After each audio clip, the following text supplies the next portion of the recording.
Allez, monsieur, bonjour et bienvenue aux 12h de ce 11 septembre à la une de l'actualité. Clôture de l'IATF après 6 jours de travaux et d'activités intenses à Alger. Une 4e édition saluée par les participants et qui a été marquée par la création d'un fonds de financement des startups et des jeunes innovants à l'échelle africaine. Une décision du président de la République, Abdelmadjid Tebboune.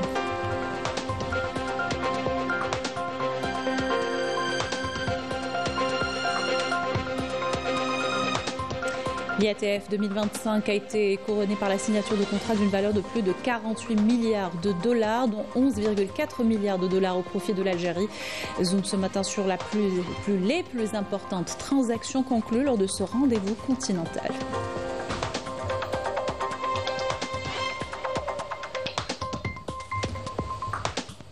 Et nous irons à Tarf, où il est connu pour son beau corail rouge. Dans l'un de ses ateliers, des maîtres artisans du corail œuvrent à transmettre leur savoir-faire et ce métier particulier. Reportage à la fin de cette édition. Bienvenue à tous, heureuse de vous retrouver. On entame notre journal par la clôture hier de la foire internationale, plutôt commerciale intra-africaine. Une 4e édition qui a abrité Alger durant 6 jours.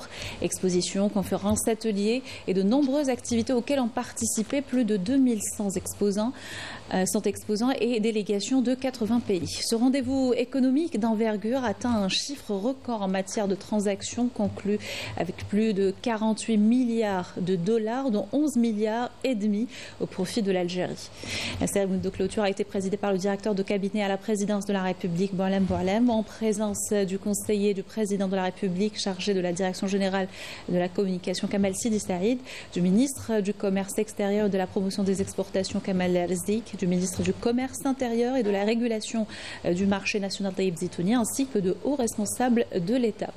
La cérémonie s'est également déroulée en présence du président de la Banque africaine d'import-export, Bénédicte Orama, de l'ancien président du Nigeria, président du conseil consultatif de l'IATF, Olusegun Obasanjo, ainsi que de représentants de l'Union africaine, du secrétariat de la zone de libre-échange continentale africaine, SLECAF, et du corps diplomatique accrédité en Algérie. Je vous invite à écouter ces déclarations.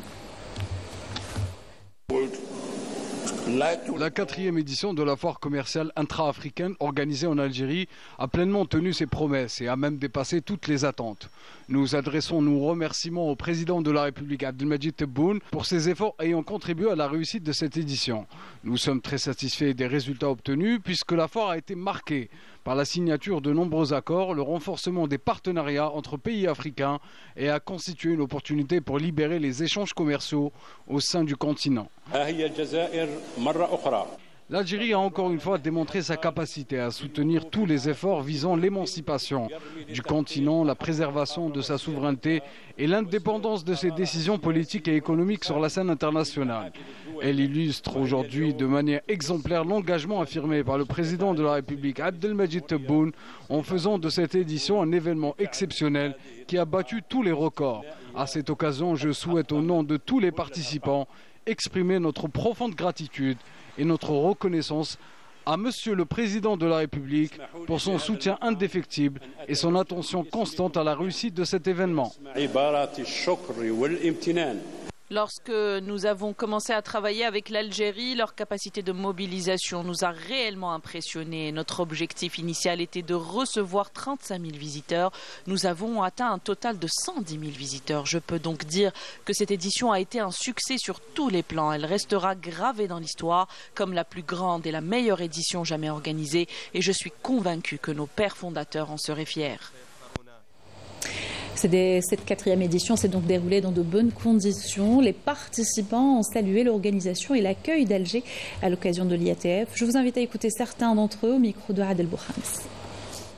L'IATF 2025 vraiment nous a propulsés parce que en regardant déjà les résultats que j'ai reçus lors de cette foire, je peux dire que c'est vraiment positif. Donc je voudrais dire merci à la population algérienne, au président algérien et vraiment à tous les partenaires qui ont organisé cet événement pour que les start-up, les jeunes entreprises puisse croître.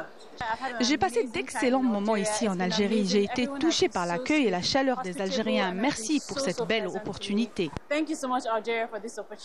Je remercie les Algériens pour leur accueil. J'espère vous revoir dans 2 ans au Nigeria. J'ai eu l'occasion de faire découvrir le café congolais cultivé dans les montagnes du Rwenzori. J'ai été vraiment content de voir à quel point les visiteurs ont pu l'apprécier et sincèrement, j'ai moi-même savouré chaque instant passé ici. Ce fut une expérience intéressante et enrichissante. Je remercie les Algériens et tous les organisateurs. J'aime l'Algérie et je reviendrai certainement. Le président de la République, Al-Majid Tebboune, a décidé de lancer un fonds de financement des startups et des jeunes innovants à l'échelle africaine.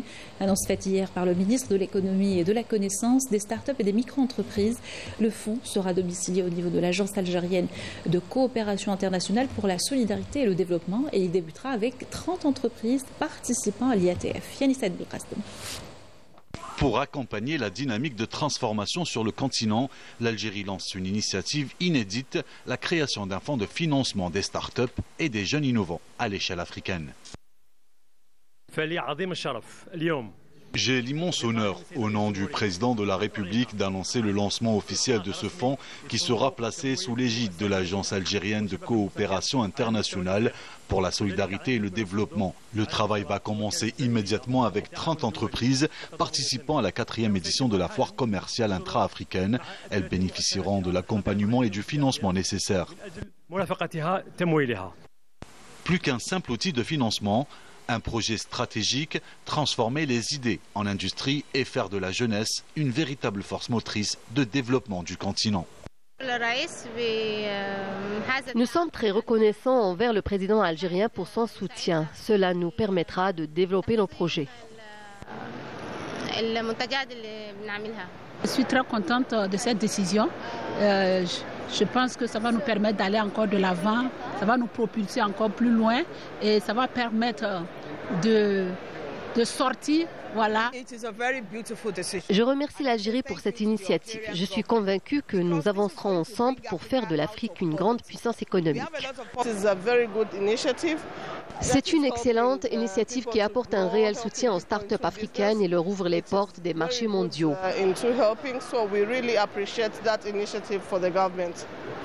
Exemple concret, la start-up camerounaise Général Bio qui va bénéficier du soutien du fonds pour développer des incubateurs néonatals innovants. Ils seront fabriqués dans les usines de l'entreprise algérienne Condor puis exportés vers les marchés africains. Ces appareils sont capables de détecter et de suivre les indicateurs vitaux des nourrissons. C'est un projet qui ouvre de vastes perspectives économiques. Je suis très honoré par cet accord aujourd'hui qui va permettre de concrétiser l'un de mes rêves les plus profonds. C'est l'un de mes rêves les plus profonds depuis, qui est de rehausser le plateau technique des formations sanitaires, de sauver la vie des nouveau-nés prématurés. En lançant ce fonds, l'Algérie ne soutient pas seulement l'innovation, elle renforce sa souveraineté et place l'Afrique au cœur de son propre avenir économique. L'Algérie s'est illustrée à l'IATF 2025 en décrochant les premières places au concours d'innovation, de start-up et de micro-entreprises. La start-up Qarib s'est imposée avec sa solution d'agriculture intelligente Q-Farming, permettant de gérer irrigation et météo à distance. La deuxième place est également algérienne avec 2 applications dans le domaine médical proposées par 2 étudiantes algériennes. Et au dernier jour de l'IATF, plusieurs entreprises algériennes publiques et privées ont signé des accords stratégiques avec des sociétés de pays africains et d'autres continents. Le groupe Sonarem a conclu 5 accords de partenariat avec plusieurs pays africains dans la Tunisie, le Burkina Faso, le Togo et l'Égypte. Ces conventions portent sur l'exportation de matières minières. Un accord de coopération et d'exportation a été conclu entre la société algérienne d'ingénierie pour la construction et l'industrie avec le groupe canadien Amel d'une valeur de 185 millions d'euros. L'accord porte sur la production et l'export de verre intelligent vers plusieurs pays africains. Le groupe GK a conclu un accord de partenariat avec le groupe guinéen Baling. La société algérienne d'études techniques a signé un contrat de 2 millions de dollars avec un groupe guinéen. Et dans l'industrie mécanique, la société Technocast exportera ses pièces de rechange haut de gamme vers la société américaine Carpathia pour 35 millions de dollars. L'entreprise ICAM Algérie a signé un contrat d'exportation d'une valeur de 25 millions de dollars pour la fourniture de plaquettes de frein automobiles destinées au marché libyen, tunisien et égyptien. Et dans le secteur de l'électronique et de l'électroménager, le groupe Iris a signé un contrat d'exportation vers le Zimbabwe pour un montant de 50 millions de dollars américains. Dans l'industrie agroalimentaire, le groupe Label a conclu un contrat d'échange commerciaux d'une valeur de 200 millions de dollars avec la société ougandaise Jabir, renforçant ainsi l'écoulement des produits alimentaires algériens sur les marchés de l'Afrique de l'Est. Le groupe Defindos a scellé 3 mémorandums stratégiques avec des partenaires de la Sierra Leone, du Ghana et d'Éthiopie. Voilà donc rien qu'en cette dernière journée de l'IATF, plus de 30 accords de coopération et de partenariat ont été signés par les entreprises algériennes. Une 4e édition très fructueuse selon le constat de Amina Zahaouf. Durant une semaine, Alger a été le carrefour économique du continent africain qui compte plus d'1,5 milliard d'habitants, ce qui traduit la force de consommation considérable du marché africain. Des contrats commerciaux ont été conclus, d'autres reconduits dans plusieurs secteurs. C'est dire que l'IATF 2024 a été un véritable succès. Cette 4e édition a été très positive. On a pu présenter tous nos produits exportables déjà vers tous les marchés internationaux et en particulier l'Afrique. On a exposé également la solution climatisation centrale qui est très demandée en Afrique. Nous sommes parvenus à signer 6 contrats, 2 nouveaux marchés, la Côte d'Ivoire et le Sénégal. La reconduite des marchés de la Libye, de l'Égypte, de la Tunisie et de la Mauritanie pour une valeur globale annuelle de plus de 80 millions de dollars. Nous fournissons à nos clients généralement la pose et la fourniture du béton. Quand on est satisfait, on a signé 4 contrats avec différents pays. On a le Burkina Faso, le Nigeria, l'Angola et l'Afrique du Sud aussi. Bon, le bilan, nous avons signé 6 conventions avec 6 pays africains, parmi eux la Tanzanie. Aujourd'hui, la dernière, c'est Kenya. Nous avons signé aussi avec le Nigeria, le Sénégal, l'Éthiopie, équivalent de 40 millions de dollars. Notre entreprise, c'est le PEP Amaté, qui commercialise tous les produits fabriqués localement en Algérie, les tracteurs, les moissonneuses-batteuses et tout le matériel d'accompagnement de traitement de sol.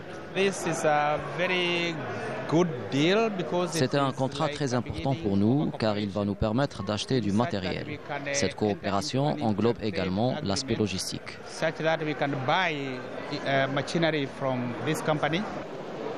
L'entreprise nationale des industries de l'électroménager et l'entreprise Top Gloves ont elles aussi eu leur lot de contrats avec leurs homologues d'autres pays africains. En marge de cet événement, nous avons établi des contacts commerciaux avec plusieurs partenaires, soldés bien sûr par une signature de 4 protocoles d'accord avec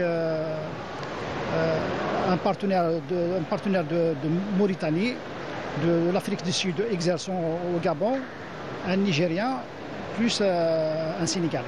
De la SAR Top Gloves à Ain Timouchent, on est spécialisé dans la fabrication du gant médical et chirurgical. C'est notre première participation là au niveau de l'IATF. Notre participation plutôt, elle était bénéfique. On a réussi à signer 3 contrats d'une valeur qui varie entre 30 millions de dollars. Et afin de faire de l'intégration économique africaine une réalité concrète, une cellule commune a été créée. Elle sera chargée de l'échange d'informations stratégiques autour du marché et des réseaux de distribution dans les pays africains. Et je rappelle que l'IATF 2025 a été couronné par la signature de contrats d'une valeur de plus de 48 milliards de dollars, dont 11,4 milliards de dollars au profit de l'Algérie. Il s'agit entre autres d'accords d'exportation dans le domaine minier, l'industrie mécanique, l'équipement médical ou encore l'agroalimentaire. Beaucoup de segments sont touchés. Badia Amarni revient sur les plus importantes transactions conclues lors de cette 4e édition. Clap de fin sur l'IATF 2025. Un succès éclatant pour les entreprises nationales qui ont brillé lors de cette 4e édition. qui aura battu tous les records. Avec plus de 11,4 milliards de dollars de contrats signés, l'Algérie décroche la part du lion, soit près du quart des accords conclus sur un total qui dépasse 48,3 milliards de dollars à l'échelle continentale. Une performance qui reflète la projection des entreprises vers leur profondeur africaine, mais aussi la montée en puissance d'un tissu économique diversifié capable de s'imposer dans tous les secteurs. Côté investissement, Swedi Electric annonce 2,5 milliards de dollars pour implanter une base industrielle en Algérie et déjà un contrat de 100 millions d'euros pour l'exportation d'équipements vers la Côte d'Ivoire. Dans la sidérurgie, SNS conclut 950 millions de dollars de protocole, tandis qu'Algerian Qatar Steel exportera 420 millions de dollars de produits vers les marchés africains. Dans l'électrique, GSB Electric signe un contrat de 480 millions de dollars avec l'Ivoirien Sogélux pour alimenter l'Afrique de l'Ouest. Le secteur industriel et mécanique n'est pas en reste. Accord autour de la production locale de véhicules avec Baïkal Jazair, Chery Algérie et Fautrax pour des centaines de millions de dollars investis dans la fabrication de composants, batteries et pièces détachées. Dans l'agroalimentaire, le groupe Agrolog s'allie à l'Ougondé à Barcy pour transformer cacao et café, montant du contrat 200 millions de dollars. La société Tafadis exportera 360 000 tonnes de sucre raffiné vers la Libye pour 180 millions de dollars et le groupe Label s'ouvre à l'Afrique de l'Est avec un contrat de 200 millions de dollars. La filière électronique s'exporte aussi. Condor signe pour 80 millions de dollars d'équipements avec 6 pays africains, tandis qu'Inatel et son partenaire chinois Morefan produiront 2 millions de terminaux de paiement pour le marché nigérian, un contrat de 300 millions de dollars. Dans l'énergie, Sonatrach scelle un mémorandum d'entente avec la compagnie kenyane NOC pour développer l'exploration et alimenter le marché en GPL et produits pétroliers. Au total, une mosaïque d'accords couvrant les énergies renouvelables, l'industrie chimique, le pharmaceutique, l'électroménager, le tourisme et la culture, et ce n'est qu'un début. Plus de 11,6 milliards de dollars d'opportunités supplémentaires devraient se concrétiser dans les mois à venir. Avec cette moisson record, l'Algérie s'affirme comme un acteur central du commerce intra-africain. L'EATF a été la vitrine de sa capacité à diversifier ses exportations et à bâtir des partenariats durables sur tout le continent. L'EATF 2025 restera l'édition où Alger a confirmé son rôle de capitale africaine des affaires et de l'intégration économique.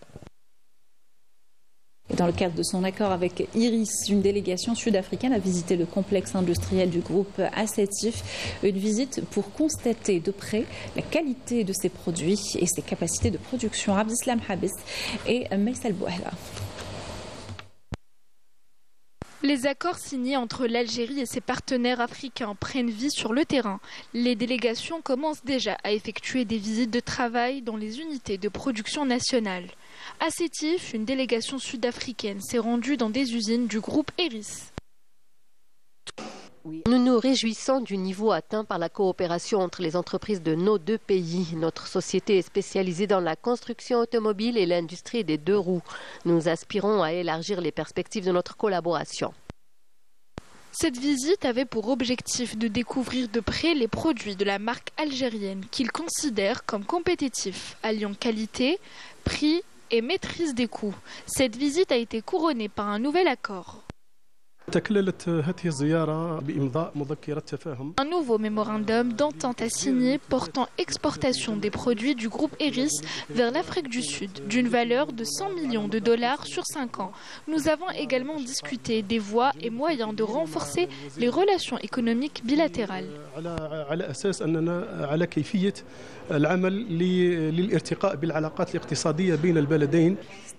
Cette coopération constitue un moteur pour renforcer le commerce intra-africain et bâtir une intégration économique concrète. Une visite qui marque le passage des signatures à l'action pour construire un partenariat industriel durable entre l'Algérie et l'Afrique du Sud. Voilà pour ce volet consacré à l'IATF qui s'est clôturé hier à Alger. Dans l'actualité internationale, à Raza, pas moins de 53 Palestiniens ont été tués hier dans des bombardements sionistes visant plusieurs zones de l'enclave palestinienne. Plusieurs autres sont décédés des suites d'un manque de nutrition grave à cause du blocus imposé par l'occupant israélien. Ce dernier, qui tente de prendre le contrôle du centre de Raza, oblige des dizaines de milliers de Palestiniens au déplacement. L'Organisation mondiale de la santé a affirmé mercredi qu'elle allait rester dans la ville de Raza en dépit des appels à l'évacuation. L'ONU estime qu'environ 1 million de personnes vivent dans le centre de Raza et ses alentours. Grogne sociale en France avec des actions et incidents qui ont éclaté hier à l'occasion de l'appel à bloquer le pays. Une mobilisation intitulée « Bloquons tout » contre le projet du budget 2026. Le mouvement dénonce les restrictions prévues par le gouvernement démissionnaire. Les opérations de blocage ont été constatées notamment sur les rocades et les axes-routiers. Correspondance de Raphaël Belrouchette. Ils l'avaient annoncé et ils l'ont fait. Dès l'aube, les blocages ont fleuri partout en France. À Paris, porte de Vincennes, un groupe de militants bloque les dépôts de bus. La démission de Bayrou, c'est grâce à l'appel du 10. Je pense que c'est sur la peur de cette mobilisation que Bayrou a précipité son départ, qui de toute façon était programmé car son budget ne serait pas passé. Voilà, donc tout au long de la journée, il va y avoir un bon nombre d'actions. Et là, on voit que la police se met en place. Très vite, l'intervention est rapide, musclée. Les forces de l'ordre repoussent les bloqueurs jusque dans les cafés voisins, emportant avec eux la députée insoumise, même Seine-Béillard, un autre centre du bus parisien. Cette fois, les syndicats sont là et les bus restent coincés derrière les grilles.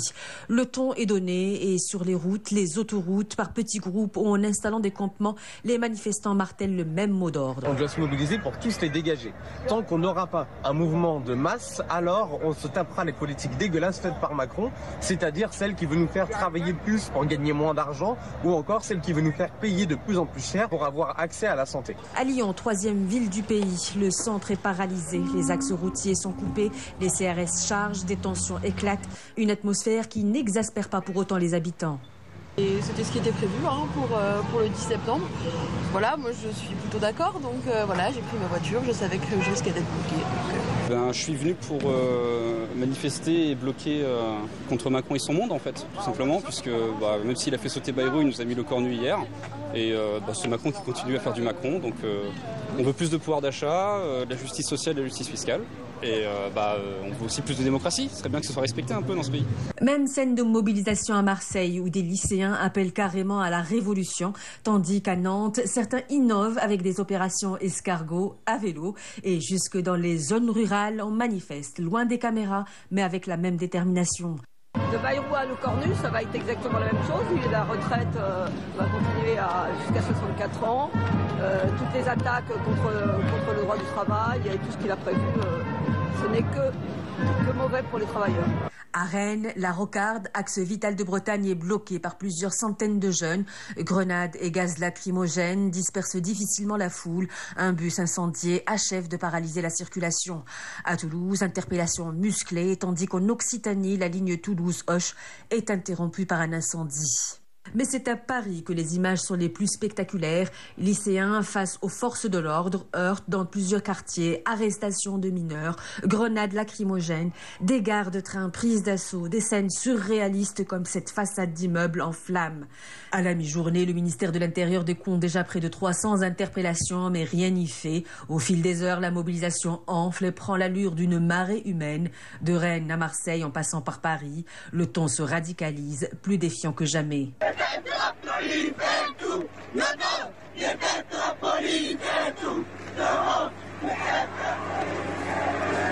Et c'est toute la journée qui a été ponctuée par le même cycle, une police qui charge, des manifestants qui reviennent à la charge. Prochain rendez-vous annoncé, la grève générale du 18 septembre. Il ne suffit pas de claquer des doigts, ça nous laisse une semaine pour avoir une vraie grève générale. Si on a une vraie grève générale le 18, l'affaire est pliée. le nouveau gouvernement, il sera obligé de démissionner. Au total, 80 000 policiers et gendarmes ont été mobilisés, appuyés par une trentaine d'hélicoptères, des drones et des blindés de la gendarmerie. Une démonstration de force que le ministre démissionnaire Bruno Retailleau justifie en dénonçant une mobilisation confisquée par l'ultra-gauche. Mais sur le terrain, la colère, elle, se revendique citoyenne et déterminée, jusque chez les plus âgés.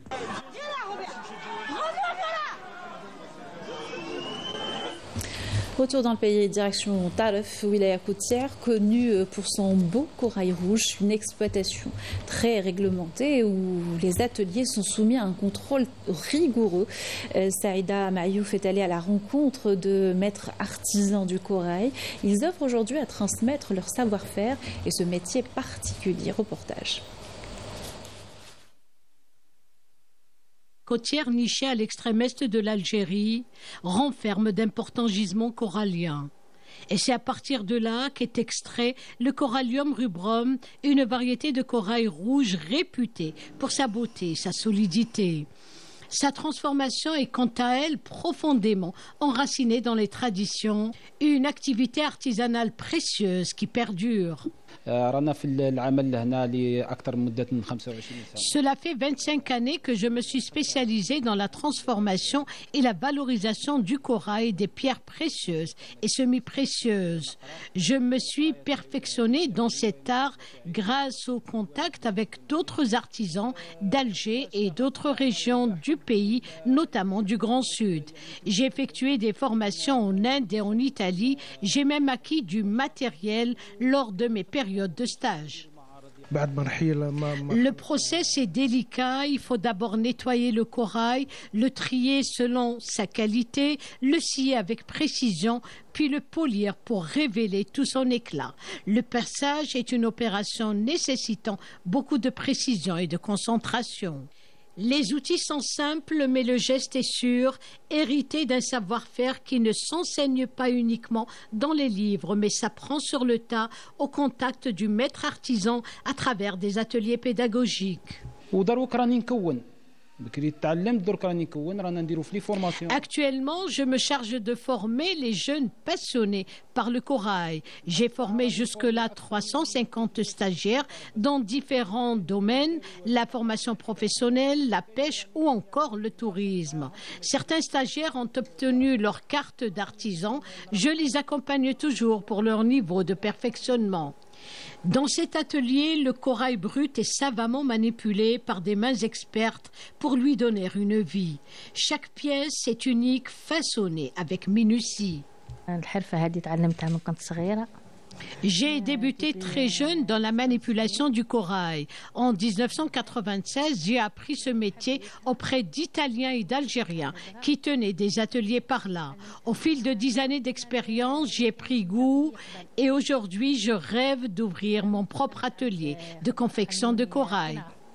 L'artisan Mourad a acquis son expérience auprès de son père, sculpteur sur bois de bruyère depuis l'Orée des années 70.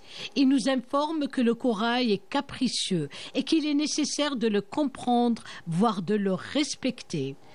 Ce savoir-faire ancestral et familial est transmis de génération en génération. Étudiante en classe moyenne, après mes cours, mon grand plaisir est de me retrouver dans l'atelier de mon père et de manipuler le corail que j'aime tant. Je suis en classe primaire et comme ma sœur, j'adore venir dans l'atelier. Je vous laisse admirer d'ailleurs ce que j'ai confectionné. À El-Qala, le corail n'est pas qu'un produit noble à préserver, c'est un art, une identité, une mémoire vivante qui raconte la mer, le temps et l'âme d'un peuple.